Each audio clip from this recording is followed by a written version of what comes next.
So about a week ago, I talked about the fact that Tesla's stock was, of course, in the toilet, and it had actually fallen so far that it wiped out more than $100 billion of Elon Musk's net worth, and, more importantly, erased all of those wealth gains that Elon Musk had gotten since the November 2024 election. Elon Musk had made less than $100 billion since the election, and now all of that money and then some is gone.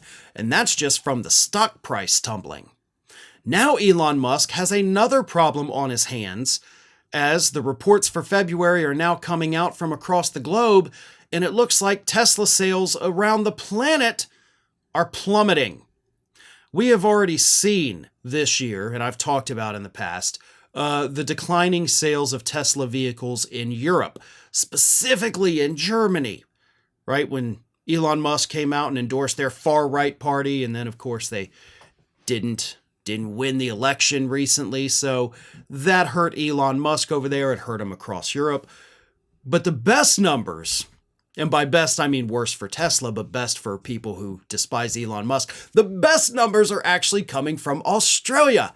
Because for the month of February, sales of Teslas have decreased by over 70%. And sales of the Model Y, the most popular Tesla vehicle in the country of Australia, have decreased by 84% in 1 month. 70+% drop in total Tesla sales in Australia. Let me read you this. New vehicle sales for February in the weeks after Musk's weird salute, we'll call it, at Donald Trump's inauguration rally tumbled 72% compared to the same month last year, while sales of its popular Model 3, sorry, I said Model Y, it's Model 3, the second highest selling electric vehicle in Australia, collapsed by 84%. The waning appetite for cars that saw Australians buy 10,000 fewer vehicles in February than the same month in 2024 has actually benefited the Chinese rivals.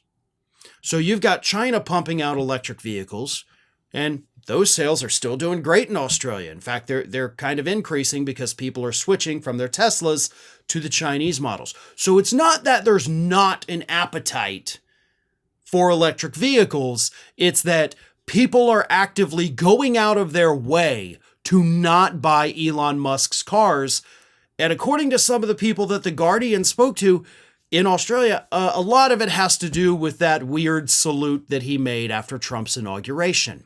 One woman said, quote, "I'm embarrassed to drive around in it now." And she said the salute was the tipping point for her.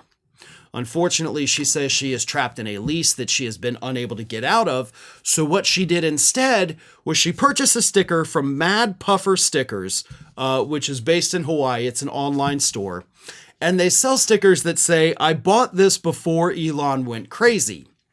And that seller at Mad Puffer Stickers has reported that his sales of these, anti-Tesla stickers for Tesla vehicles have gone through the roof, because the people who cannot necessarily offload them want everybody else to know that, listen, yeah, I have a Tesla, but I'm not a Musk fan, right?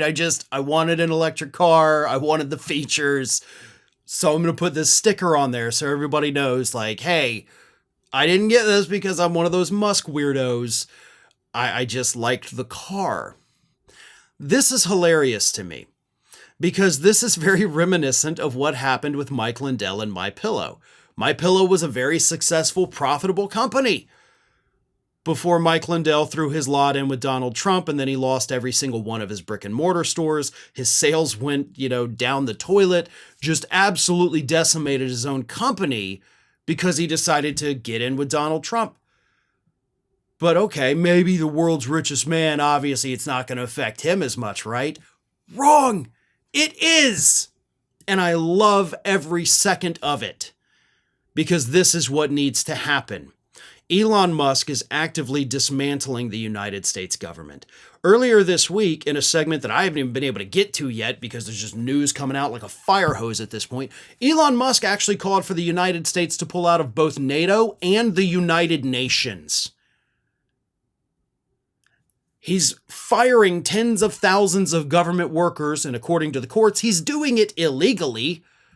He is an agent of chaos that wants to destroy Social Security, which he calls a Ponzi scheme. He said that last Friday on an appearance with Joe Rogan.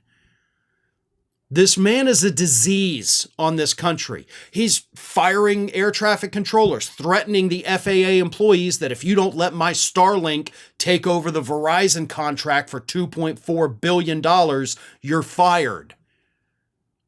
He's a locust on the government. He's making more than $8 million a day from the federal government.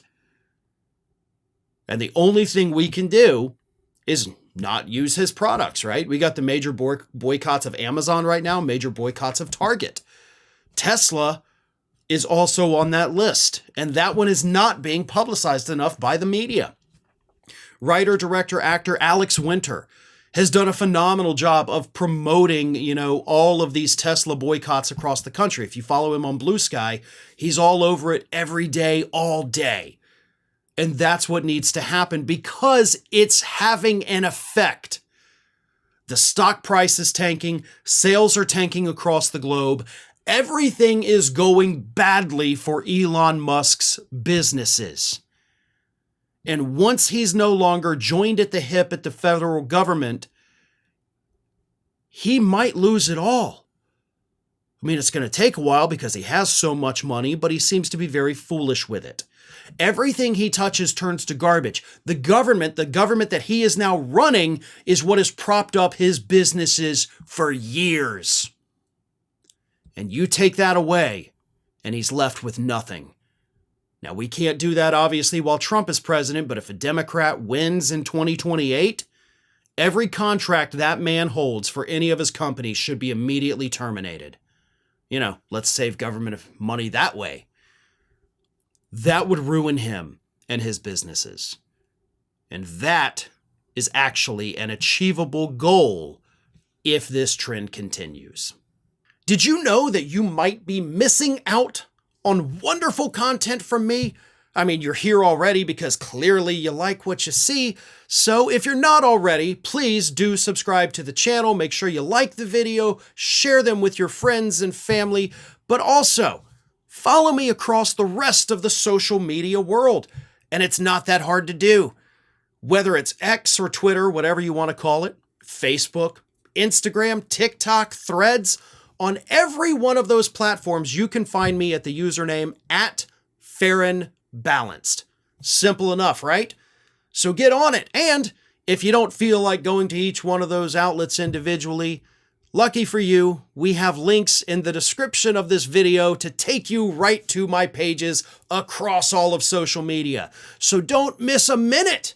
And while you're at it, make sure you're also subscribed to the Ring of Fire YouTube channel, which I have been hosting for many, many years now. We've got more than 1 million subscribers over there, and there is fresh content over there every single day of the week. So again, if you're not subscribed, subscribe to this channel. And while you're at it, go subscribe to Ring of Fire at youtube.com/The Ring of Fire and @FarronBalanced across every social media platform. That, of course, is not considered just a far-right hellscape. Well, maybe Twitter is, but that's a story for a different day.